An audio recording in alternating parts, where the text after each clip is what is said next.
Eu construo o filme através da câmera. Eu monto o filme com a câmera já e eu dirijo o filme com a câmera. Não dirijo os atores e depois eu vou ver como é que eu vou filmar isso. Eu faço o contrário. Eu deixo a cena no real e eu me viro com a câmera. Eu interpreto o cinema através da câmera. Então a direção não é de atores, a direção é feita com a câmera, respeitando os atores. É uma continuação de uma conversa, de uma presença.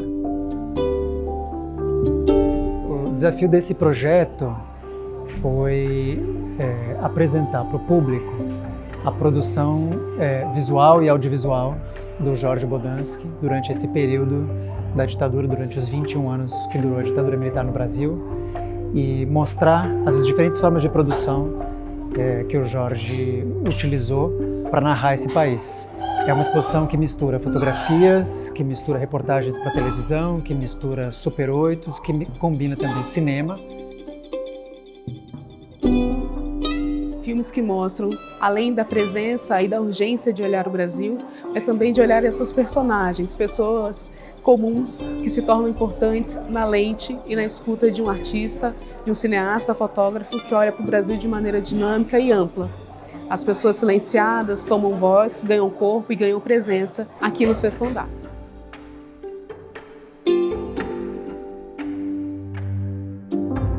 Acho que uma dimensão muito importante desse projeto e que me interessou bastante é que, quando mergulhei nesse acervo fotográfico, filmográfico, percebi que o Jorge estava construindo, de uma certa maneira, uma contra-imagem do discurso oficial do Brasil. Era uma imagem que ainda não existia, que não estava articulada e que muitas vezes não era vista, mas que também não podia ser feita pelas revistas, pelos jornais, por outras mídias, porque eles estavam amordaçados. Então essa forma de produzir cinema e essa persistência com que ele percorreu o território e tentou articular essas diferentes visões, na verdade é um registro a quente da história, que é muito importante a gente conhecer, porque é uma história que, apesar de não fazer tantos anos, né, a gente está há 60 anos do golpe militar que inaugurou a ditadura, ainda é muito pouco conhecida no Brasil, ainda é muito pouco estudada nas escolas, mas é também uma história importante porque, de uma certa maneira, é a gênese de uma série de problemas que a gente vive hoje, mesmo num ambiente democrático. Então, todo esse movimento de exploração, de ocupação do país, essa ideia desses grandes projetos, né, que vão mudar e vão radicalizar as regiões e que desconsideram completamente as populações indígenas, as populações ribeirinhas, a população negra, não é um projeto de país exclusivo da ditadura.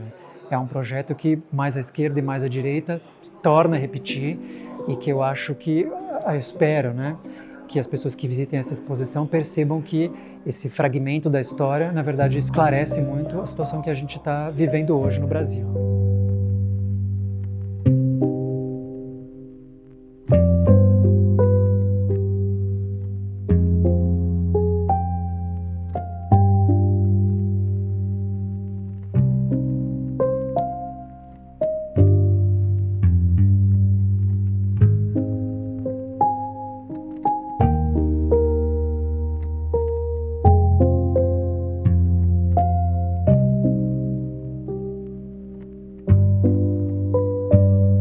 O Jorge foi um produtor de imagem muito profícuo, continua sendo. E eu acho que essa riqueza também de pensar um cinema que não necessariamente é o grande cinema, mas que ele está no cotidiano, mostrando as pessoas, mostrando a cidade, como ela funciona, mostrando as festas populares e experimentando a linguagem da câmera, a linguagem da imagem em movimento. Um país que não conhece bem a sua memória não tem as chaves, né, para mudar o seu presente e, portanto, para construir um futuro. E eu acho que a produção do Jorge conseguiu registrar isso num momento muito importante, num momento muito difícil e merece ser revista para que a gente possa pensar o que a gente quer para o Brasil a partir de agora.